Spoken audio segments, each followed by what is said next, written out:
Welcome दोस्तों।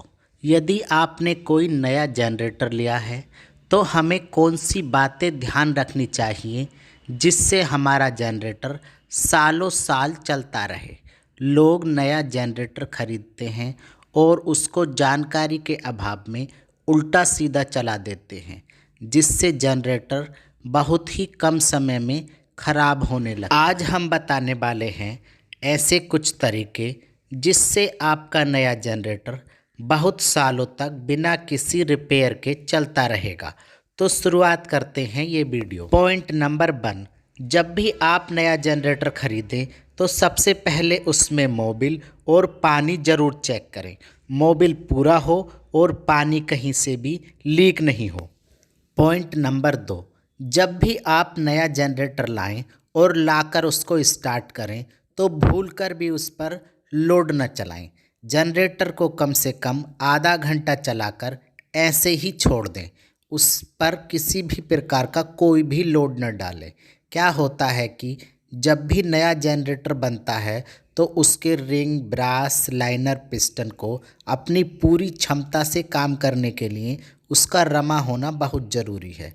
अगर आप नए इंजन पर तुरंत लोड चलाते हैं तो उसके ब्रास, रिंग, पिस्टन और लाइनर पर बहुत बुरा असर पड़ता है। उसके बाद आपका जनरेटर न तो उतना लोड ले पाता है और डीजल खपत भी ज़्यादा करने लगता है। इसलिए जब भी आप जनरेटर लाएं तो उसको कम से कम आधा घंटा बिना किसी लोड के चलाकर छोड़ दें। पॉइंट नंबर 3, दोस्तों, जब भी आप नया जनरेटर लाएं तो कोशिश करें कि जनरेटर के चलते हुए उसका डीजल खत्म ना हो, क्योंकि जब बीच में डीजल खत्म हो जाता है तो हमारे प्लंजर पर बहुत ही बुरा असर पड़ता है।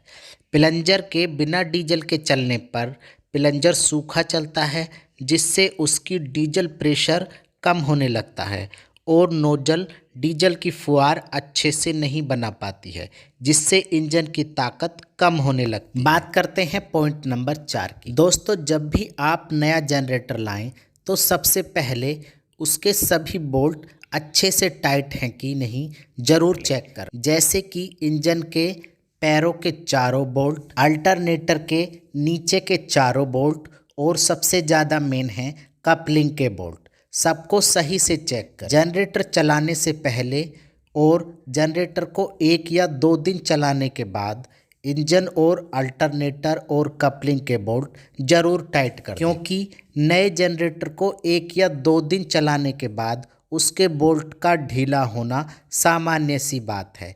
इसलिए जो बोल्ट ढीला हो गया हो उसको अच्छे से कस दें। पॉइंट नंबर 5, दोस्तों, जब भी आप नया जनरेटर लाएं तो उसके वोल्टेज और फ्रिक्वेंसी ज़रूर चेक कर लें। यदि फ्रिक्वेंसी ज़्यादा होगी तो इंजन पर बहुत बुरा असर पड़ता है और अगर वोल्टेज ज़्यादा होंगे तो अल्टरनेटर जल्दी ख़राब होता है। भारत में जो फ्रिक्वेंसी सेट है वो 50 हर्ट्ज है। यदि जनरेटर की फ्रिक्वेंसी 48 से 50 के बीच है तो ठीक है। अगर ज़्यादा या कम है तो मैकेनिक से ठीक करवा लें। अगर हम वोल्टेज की बात करें तो जनरेटर के वोल्टेज 210 से 230 के बीच होने चाहिए। इससे ज़्यादा या कम वोल्टेज जनरेटर के लिए नुकसानदायक हो सकते हैं। पॉइंट नंबर 6, दोस्तों, जब भी आप नया जनरेटर खरीदें तो ये पहले से ही डिसाइड कर लें कि आपके लिए एयर कूल्ड जनरेटर सही रहेगा या वाटर कूल्ड, क्योंकि जो वाटर कूल्ड जनरेटर होते हैं उनको आप 24 घंटे भी लगातार चला सकते हैं। उनमें गर्म होने की समस्या बहुत ही कम होती है और वहीं जो एयर कूल्ड जनरेटर होते हैं वो वाटर कूल्ड की अपेक्षा जल्दी गर्म हो जाते हैं।